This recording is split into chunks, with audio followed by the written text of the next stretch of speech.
just like what I'm always telling to younger people, i-maximize nyo yung learning opportunity while you're still in school. Kung may internship, may projects, try to lead them. Kasi some students would, try to refrain from getting the responsibility. Which is, sabi ko nga, pagdating sa labas kasi, hindi na katuturuan yan. Kumbaga parang expectation lang. You have at least the basic, the fundamentals of how you act as a professional. Yung parang medyo may alam ka na dapat sa mga grade. Hindi naman zero knowledge about things, no?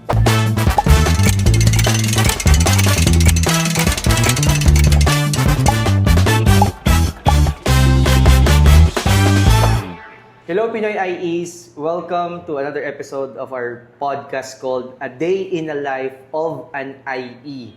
And this time, we're gonna peek into a day in the life of an HR who works in the F&B industry. Ano ba yung F&B? Mamaya malalaman natin. But of course, let me welcome our guest for this episode, none other than Miss Eileen Zalaveda Macavoy. Miss Eileen! Ayan. Hi! Great afternoon!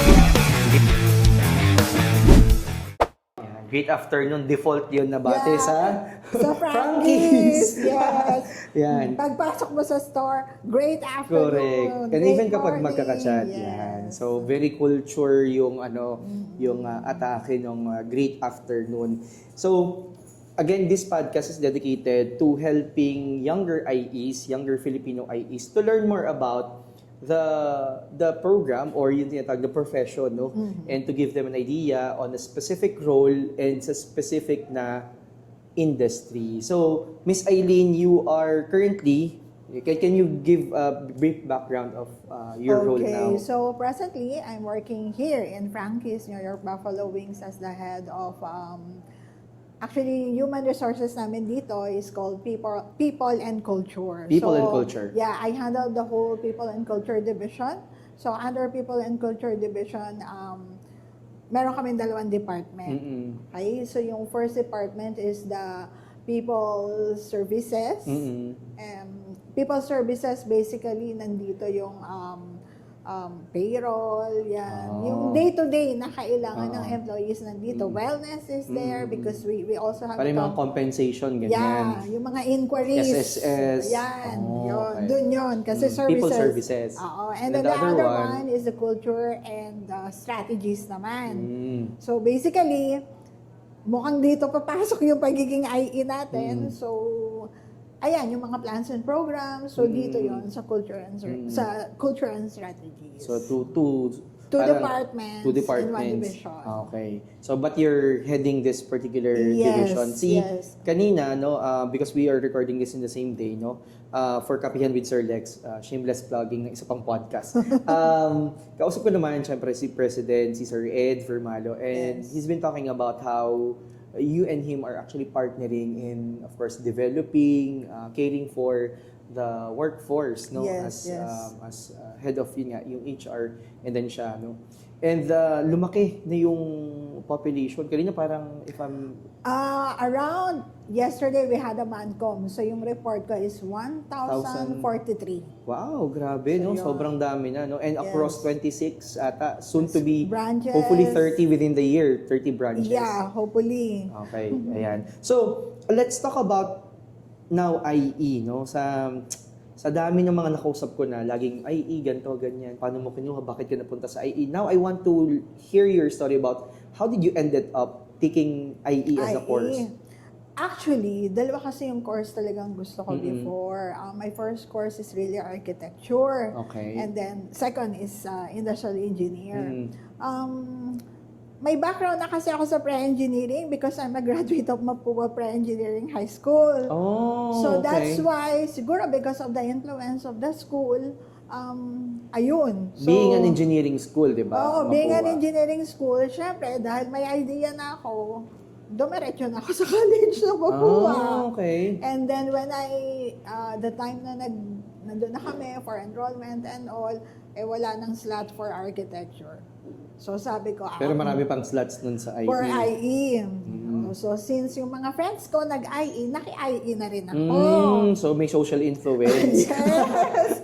But, actually, naano ko siya ang tawag dito, habang nag-aaral ako, so ano kasi ako yung tipo ng taong inumpisahan ko, tatapusin ko Ah, talaga. So sabi correct. ko, parang na-enjoy ko naman siya. Parang nung nag-start ka, na-enjoy mo na rin naman. Oo, sabi ko hindi naman pala puro math. Although sanay naman na ako sa math. Kasi nga, diba? nag-pre-engineering ka. Oo, so ayun. So that led you to getting the Yes, degree. Okay. yes, So right after that, hindi ko alam yung kwento kung bakit ka napunta sa HR. So first time ko din maririnig. Actually, yung pagiging IE ni Miss Eileen, bakit nga, basta parang nagkakakwentuhan lang tayo in one of our events na pinupuntahan kasi lagi kami nakikita sa events because Yes. we share at least two same community, no?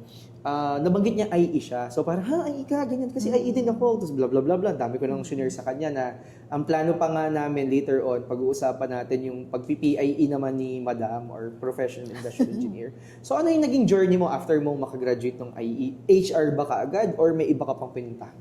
Nako. Actually, yung career journey ko is not really traditional. So,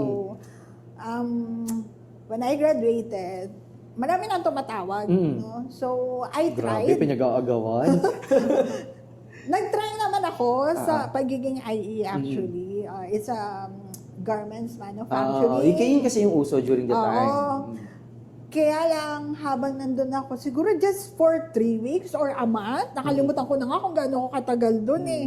Umayaw ka kagad. Hindi, parang sabi ko, parang I don't see myself na ito yung profession na gusto ko. Parang wala I dun mean, the yung- job. Yung sa guard, job yung mismo. specific. Oo. So, I contemplated, tapos biglang, gusto ko kasi expose sa tao. Yung ganun. Talagang yun yung Sa manufacturing, naglilink ka sino ang kausap ko doon? Machine, tela. May tao pa din naman. May May tao, pero kung baga bawal most of the time. bawal mo kausapin, Productivity, ano nila, Oo. targets. So, ayun. So, I contemplated, ano ba talaga yung gusto kong career? So, it so happened that there's an opportunity for teaching.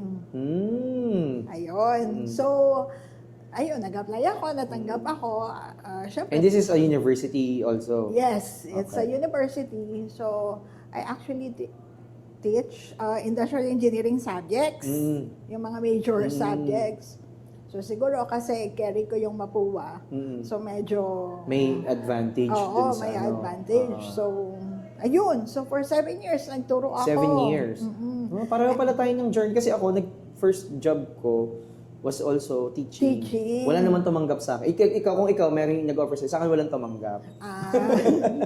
Kahit Ayun. cum laude ako, parang hindi ko alam for some reasons. So after teaching 7 years, what happened? Ayun. Actually, along the way, nafe-feel ko that I really wanted to, parang nakikita ko yung sarili ko sa Kasi may tao doon, people, kasi students. Yes. Sabi ko, parang meron pang iba na pwede. something.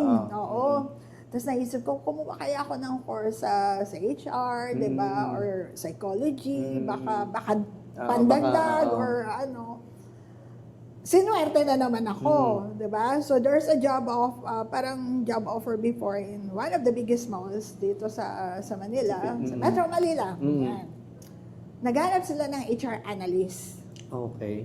And this is after 7 years of teaching. Yes. So, HR analyst, ang talagang qualification nila is an industrial engineer. Oh, talaga? Yes. During the time is... Kasi usually for HR, ang makikita mo, psychology graduate. Yes. Eto na nga. So, nung nakita ko yon, sabi ko siguro puro pang math ito kasi hinahanap nila. Engineering analyst. graduate. Oo. Tsaka, Parang engineering. data-data yung ina-expect mo. Parang Yes. ganun. Actually, expected ko na yon. Kasi nga, analyst eh. Diba? So, yun. So, nag-apply ako. On that day, na-interview din. And then, kinabukasan, job offer na ako. Talaga? Ang bilis Oo, actually. Sana all, ganyan. Mabilis yung yung process. Oo, yung process. So sabi ko nga, Lord, ang bilis naman. So siguro ito yung Parang maybe. naramdaman mo na ano. Oo, baka ito na yon. So, ayun, nung tinanggap ko, na-enjoy ko naman siya actually. But I want more. Sabi ko, hindi lang yung pagiging analyst yung gusto ko.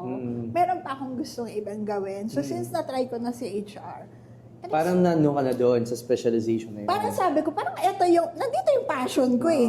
Parang Diba? sabi nga na fall in love ka na dun sa... Oo, kasi lagi kong ginagawa. Pero sabi ko, nakita ko kasi kung gaano kalaki yung HR.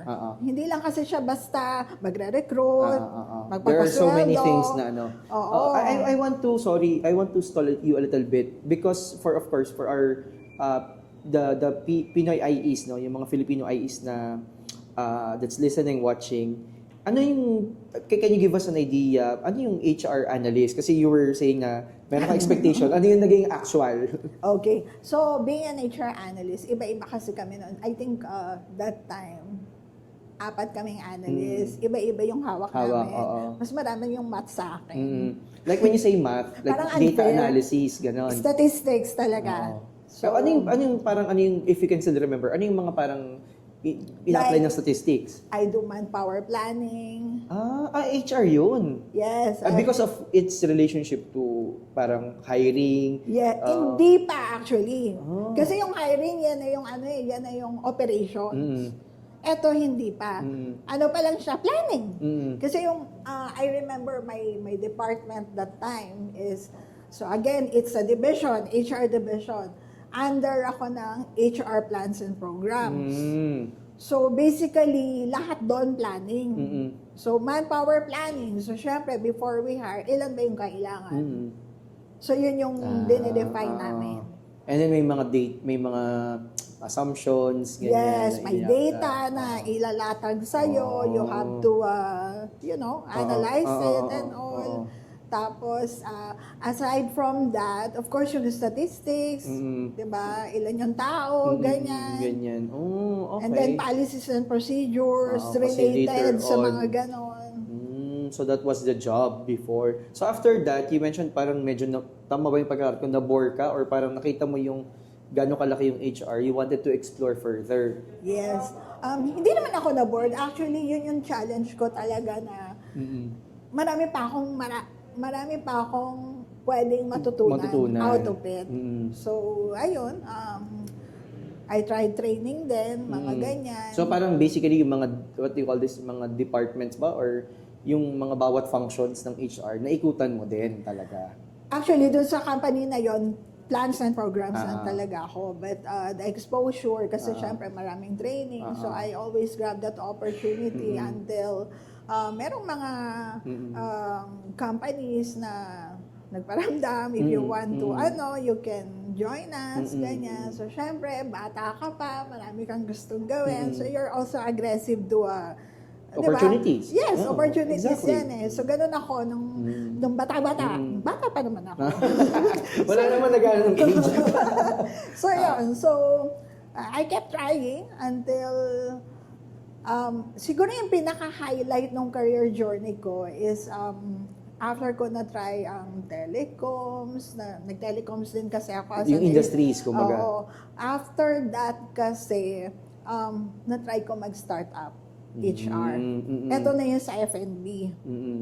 So, for me kasi yun yung pinaka-highlight talaga ng career ko kasi parang for me, the F&B industry, siya yung nagbigay sa akin ng way to become more para makilala dun sa industry. And at the same time, para mas, for me, I think successful naman, di ba? So, of course. Yun, so, teka lang, ano nga ulit yung F&B para sa mga... okay. So, yung F&B is food and beverage industry. So, one of the industries that you could actually jump into as an IE. Yes. Ayan. So, dun sa experience mo dun sa startup, sabi mo parang nabigyan ka ng opportunity to be exposed, to be known for that particular industry, no, and it's specifically for the function, no. But of course, not all people would know your background na, uy, IE ka, ganyan, or IE siya, ganyan. Now, I'm quite interested, paano naman yung parang naging application ng IE dun sa startup? Kasi usually startup, talagang wala masyadong sistema, I've been exposed to startup, so I wanted to know more about, kasi may mga nagtatanong na mas batang Pinoy IEs na, pwede po ba ang IE sa startup? So baka you could also give us a walkthrough. Parang paano yung naging application naman ng mga IE principles or tools from a perspective ng HR? Okay. Sa startup kasi, syempre, start from scratch. Startup nga eh. So, you will do everything. So, yun lang yung maganda sa startup. Kasi, ikaw yung pioneer. Ikaw yung mag-manage ng whole operate. Diyan papasok yung mga subjects ng IE like operations management, mga systems analysis. Pero syempre sa startup, wala pang system kasi nga ikaw pa yung bibuild mo mag-start. pa lang. I-build So mo that's pa one lang. opportunity to build the system from scratch. So, you have to build the process as well kasi wala pa Wala talaga. pa. Oo. So, ano pa bang pwede nating ipasok na human factor and ergonomics. Kasama yan, may pasok yan sa Labor Code of the Philippines kasi. So, yun. So ibig sabihin may mga law pala na yung Yes. subjects natin are integrated. So parang dyan din papasok si OSH, yung Occupational Yes. Safety and Health. Okay. Pasok siya doon actually sa Okay. sa ergonomics and human factors. Of course, statistics, yan. Hindi nawawala yung statistics, no? Hindi, project management. Bakit kasi, sabi ko nga, bakit ba kasi ihi ako ng ihi ng subject ng statistics? Wala akong masyadong natutunan. Tapos ironically, napunta rin naman, Lean Six Sigma, alam mo naman yung background ko, Lean Six Sigma, puro statistics din. So you were saying, again, after statistics, you mentioned about one subject? Project management. Project management. Pero parang nung panahon kasi namin, or not, ewan ko nung panahon nyo, sa amin kasi walang project management. Even not an elective. Actually, elective siya. Sa inyo. Sa amin kasi Oo. hindi eh. Tapos, operations research. So kaya kung hindi siya what would be your advice? Na napapag-usapan natin, there are differences in the curriculum, of course, of schools. Mapua ka, Bat State U ako, still, flaunting their engineering programs, but still, there is, of course, a difference between what is being taught here and there, etc. So what would be your advice for especially younger IEs out there, listening, watching, when it comes to skills that they need to develop? Coming from an HR leader, ano yung pwede mong mabigay sa kanilang advice? Even before graduating or even pag nag-start sila ng career, paano yung skills development? How should they treat it as future IEs or as young IEs? Okay, sa skills development, depende nga kasi sa nila eh. Ano ba yung gusto talaga nilang gawin? So, like tayo sa IE, ang dami kasi. Correct. Actually, And that's why we have this podcast. Oo, ang dami kasi talaga. Like, for instance, nagkataon kasi yung mga elective na napili ko rin, medyo sakto sa pagiging HR ko. Kasi ikaw naman pipili ng elective, di ba? Sa school nyo. Sa Sa school. ibang school hindi. Ay, hindi ba? Correct. Hindi talaga. Kaya sinasabi ko nga, it's also good to surface that for some universities, especially here in Manila, I think, pwedeng pumili. Pero kunwari kami for our background, isang section lang kami. So parang wala kaming masyadong But now, it's different. So going back, you were saying na Ayun. yung mga napili mong elective, Yung mga napili kong elective, we're all aligned to as in HR. really aligned with HR. So siguro that time parang yung direction ko talagang patungo sa So parang sa when it comes to pagiging skill HR. development, professional development, parang nag-fall into their proper places for your case. But how about for dun sa mga nahihirapang pumili? It's easy for us siguro at our stage na sabihin na, ganito kailangan alam mo yung gusto mo. Because I keep on preaching also na kailangan alam mo yung, kumbaga yung interest mo, yung strengths mo aligned doon. It's easier for us. Pero sa tingin mo, coming from, again, an HR lens, an IE in the HR, no? Ano yung parang indicators na pwedeng sabihin na, ito yung parang strength ko. You mentioned about you are leaning into talking to people. So kaya parang HR, kasi HR will be no. Yes. Pero how about for younger people out there na hindi masyado paalam yung kung saan sila pupunta? Kasi nga ang lawak ng IE. Ano yung parang pwede mong ibigay na tip?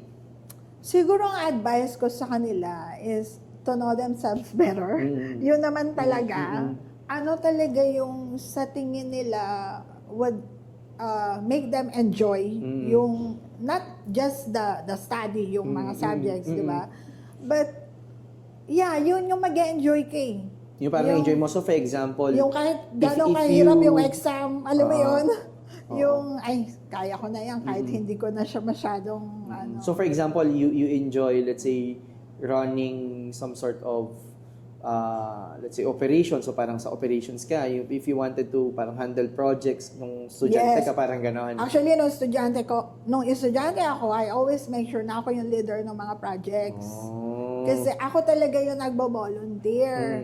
So, for me kasi, it's a matter of parang, what I call this, especially pag merong mga defense yung projects, syempre na-exam ka na kasi ikaw lagi yung may-excel, di ba? So, sige, wag ka na sumagot. Sila naman. Kasi ikaw yung everyday nagpapakita sa and amin. it was actually a training ground for you as well, I think, no? Yes. Yung mga yun. Oo. So siguro, just to highlight that particular portion, I think, just like what I'm always telling to younger people, i-maximize nyo yung learning opportunity while you are still in school. Yes. Kung may internship, may projects, try to lead them. Kasi some students would, try to refrain from getting the responsibility. Which is, sabi ko nga, pagdating sa labas kasi, hindi na kayo tuturuan dyan. Kumbaga parang expectation done. You have at least the basic, the fundamentals of how you act as a professional. No? Yung parang medyo may alam ka na dapat sa mga ganitong. Hindi ka naman zero knowledge about things. No? This is actually a very interesting conversation. No? And you mentioned about the tools, no, kanina, techniques, ganyan. I just want to learn more about siguro ano yung from your journey, ano yung pinaka parang challenging part sa'yo as an IE, no, or as a professional IE in the HR, and how were you able to parang become victorious over it? Meron ba na you can recall? Like maghawak ng kasi usually sabihin maghawak ng tao, mag-improve ng process, usually mga ganyan. Yeah. Actually, yung process naman, syempre, you need to do a lot of research, benchmarking, etc. Correct, benchmarking, no? Isa sa mga tool natin yan. So, we always do that, no? Kapag, especially if you want to change a something, system no? or process, syempre, magtatanong-tanong ka din, paano nyo ba ito ginagawa? Correct. So, actually, sa profession ko, kasi being an HR, hindi ka dapat mahiyain. So, dapat if you have networks or friends who's also working in HR, you can ask them. Diba? Para meron kang benchmarking. And then, aside from benchmarking, ang pinakamahirap talaga is really, yun nga, yung mag-handle ng tao, especially if syempre sa HR, ikaw yung nag-hire, nagpa-fire. Mag-hire, madali. Mag-fire, medyo mabigat sa loob. Actually, nung nag-uumpisa ako, medyo affected ako sa ganyan. Emotionally. Kasi nabibit-bit ko siya eh. Parang, syempre, mag-terminate ka, di ba? It's really difficult. Tatanggalan mo ng trabaho yung isang tao. But then, you're just doing your job. No? Along the way naman, pag natuto ka ng makipag-communicate. And I think it's more of the objective part naman. Hindi naman siya yung tipong gusto mo lang. You're just performing, carrying out your role. Yes, oo. At saka you have to emphasize sa kinakausap mo yung ano bang dahilan, 'di ba? So you have to tell them all the facts and until maging maayos yung discussion. So, minsan sila na ngayon nagsasabi, opo, karapat-dapat naman. Sila na yung And of course, no, that's, again, aligned to what the company that we work for, yun yung kailangan performer yung mga tao. Hindi na performer, no? Actually, aside naman sa performance management na tinatawag na natin, bago ka naman magbibigay ng mga notices sa tao, nagpa-follow naman, especially Frankies, no? We follow the rules. Yung nasa handbook. Oo, not just the handbook, but it is aligned sa government. Sa government, sa labor laws. So, correct. Ayan. So, I think we are on the 30-minute mark ng ating podcast, ng ating kwentuhan about a day in the life of an IE. Pero hindi pa kita natatanong because we had a walkthrough about your career journey. Now, since ang topic natin or ang pangalan ng podcast natin is a day in the life of an HR in the F&B industry, baka pwede mo naman kaming bigyan ng pasada ng ano ba ang itsura ng a day in the life ng isang Miss Eileen as an HR leader na, kumbaga. Ano yung parang from kung anong oras ka nag-clock in all the way through ano? Okay. Maaga ako nagigising. Okay? Kasi meron akong 2-4 babies silang nagigising sa akin. So, Maalis ako ng bahay around 6:30. Ang aga. Ang pasok namin 8. So, depende. Mm. Depende yung dating ko sa traffic. Correct. Pero umabot naman ako minsan super early, Mm. ganyan. So, pagdating ko, I see to check emails, ganyan, Viber, yan, Mga chine-check. comms, yung basic Oo, comms. baka may nakaligtaan ako. Mm-mm. So, yan. Tapos, magsasagot if there's an urgent mga concerns. Yun, yung ginagawa ko every. Actually, ano na kasi kami, aside from on-site, we do hybrid also. Okay. So, meron kaming 2 days hybrid. So, Monday to Wednesday, we work on-site. So, pag Thursday, Friday, work from home kami. So, pag work from home naman, syempre, mas maaga ako nagigising. Hindi ko kailangan masyado mag-prepare, di ba? So, nag-check-in ako sa team. So, checking out, sino nang gising, sino nang are you all up, ganyan. So, yun, ganon. And then, everything mag-start na. This is now that you're a leader, no? Pero syempre, yung nag-start ka pa lang, no, transitioning from academe to HR, iba syempre ang routine. Siguro para dun sa mga since for leaders kasi medyo iba na yung routine talaga, no, kumbaga. Nung nag-start ka pa lang or kahit mid-career, ano yung parang itsura ng a day in the life mo? Kasi HR ka pa rin naman nun di ba?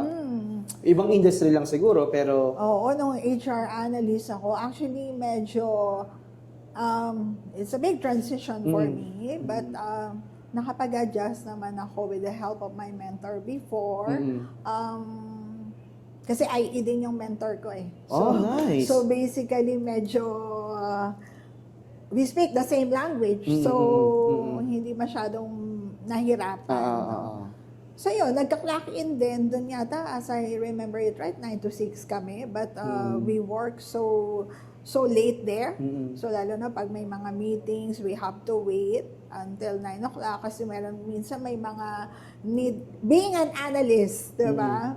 May mga need pang hingin sa'yo na kailangan sa meeting. So dapat nandun stay ka lang dyan kasi you have to Oo. provide. Kasi you have to provide the data and then explain mo pa dun sa magdi-discuss. So yun, ganun yung journey ko before. No? Oo. Pero ngayon kasi things have changed. I mean, most of the younger people, no, and I'm trying to surface this discussion not because I want to pick on, generations and whatnot. Pero iba na rin kasi talaga yung generation ngayon na hindi na kagaya talaga dati na you can ask them to stay, you can, yun yung siguro nag-iba. But I think for me, kasi na-experience ko pa rin yun with my previous, yung before ako full-time kay Aslax Speech Academy. So I've been part of 2 companies. So, F&B din yung isa, beer. So that would qualify as beverage. Tapos yung isa, semicon. So parang dun din talaga ako na ito talaga, kailangan mo talagang mag-dedicate ng time. I think, medyo iba na, sa tingin ko lang. No? We are now at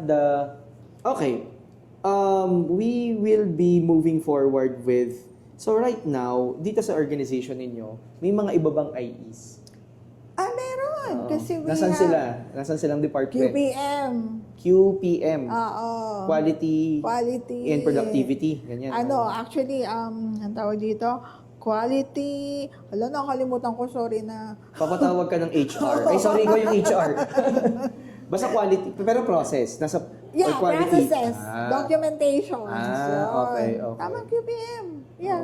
Okay. So, madami sila or Marami din. like mga 10 out of the Lagpas. 1,000? Okay. Lagpas. So, about kung 1,000 kayo, 10 yun. So, more than 10% of the organization Yes. IE. And is this something na yung bang position na yun, parang pang-IE lang or pwedeng iba? Pwedeng iba. Basta Pero- may experience sila. Pero I think siguro may mga 2-3 IE doon.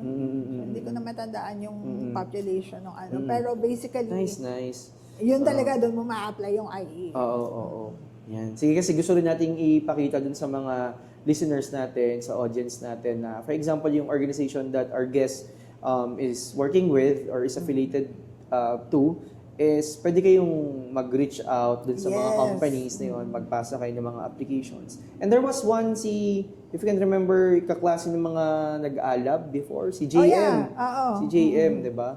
JM is, sabi ni Dan, para last time, parang i-absorb Absorb, ata oo, from a certain project na ginawa ng mga bata. And these are students from TIP, I think, no? It's like a TIP siya. So yun, ang daming opportunities, no? And networking not only physically but through this podcast, you can actually follow Miss Eileen and check ano yung mga ganap sa Frankies. Now, we have one, before we conclude, before I ask you for your final advice to younger IEs or younger Filipino IEs, I have here what is called, ano to, kumbaga parang fast talk. Ay, Oo. boyabunda. Boyabunda lang, oo. So, this is called IE Pit Stop. So, kumbaga, pit stop muna bago tayo pumunta dun sa next na portion, which is actually the concluding part. So, mabibilis lang to ng mga na mga tanong. Pipili ka lang talaga ng mga, kung ano yung top of your head, kumbaga. Okay, so ready ka na ba, Miss Eileen? This is, Kinabahan naman ako dyan. this is pit stop with Miss Eileen Salameda McAvoy.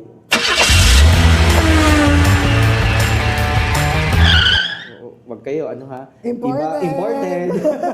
Sige, game. First question, pero nasagot mo to kanina eh.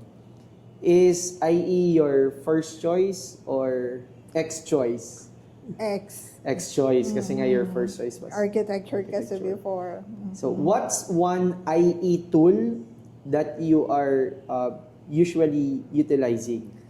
Now, statistics and data analysis. Okay. So, this one naman more of technology preference. MS Excel, Power BI, or AI? AI. AI, grabe. May leniency towards AI. Okay. What's the biggest waste, as in yung waste na mga inefficiencies that you see in most of the organizations today? Yung content na kasi sila, yung ibang Pagiging organization. complacent. No. Okay.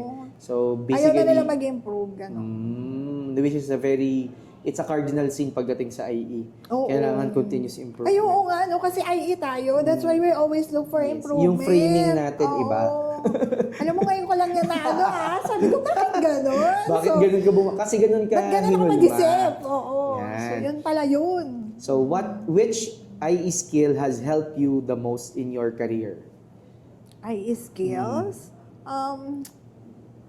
Parang halos lahat naman. Top of Kasi, the mind mo? Like problem solving, communication ba yan? Analytics? Favorite ko kasi sa lahat eh. Problem solving. Problem solving. Okay.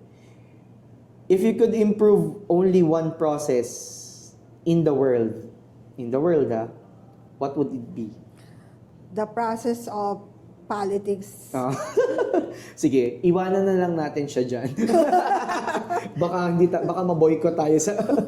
Pero I had this written article about why the government should hire IEs. Ay. And medyo naging controversial yon. This was written during the onset of the flood controls. Oh. What's one thing IE students or younger IEs should start doing today?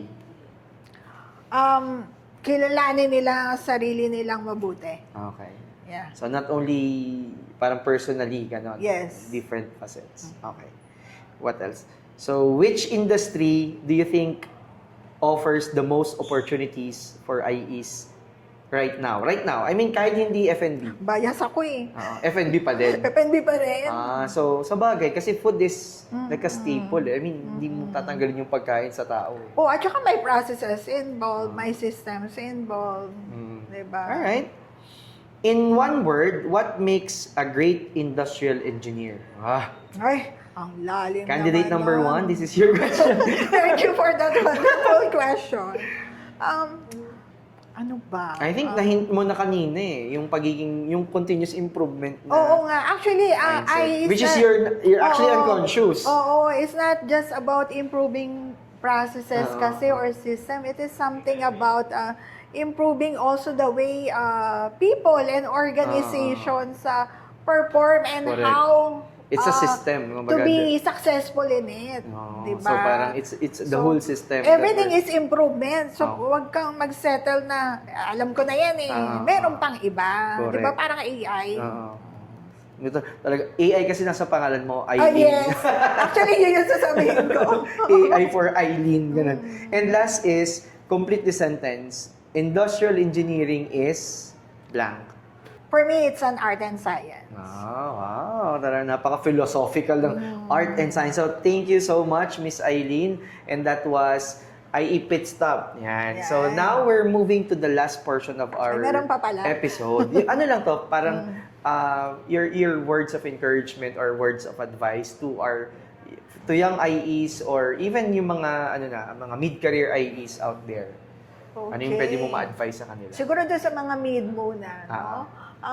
Yung mga nag-work na and looking for something, ano ba talaga yung gusto nila? Parang ako, hindi ako natakot kasing mag-shift from being really an IE to becoming a college professor. Tapos now, ayun, so for how many years I've been with HR. So, depende talaga sa ano mo eh. It's really on the mindset ng tao. Kung may gusto ka kasi talaga and nandun yung passion mo, you will do something about it. Correct. Diba? So, hindi naman darating na gusto ko to, tas wala kang gagawin. Correct. Diba? So, siguro yun yung advice ko sa kanila. So, if you want something, Take action. oo. Diba? Kahit little step. Hindi naman kailangan I think that's what Kaizen is all about. I mean, continuous improvement is small positive changes. And we're known to be people who promotes, apply Kaizen. Oo. So, improvement pa rin yun, diba? Correct. And then for the Fresh grads. Mga fresh grad, aspiring. Upcoming IEs. Oo, aspiring IEs, no?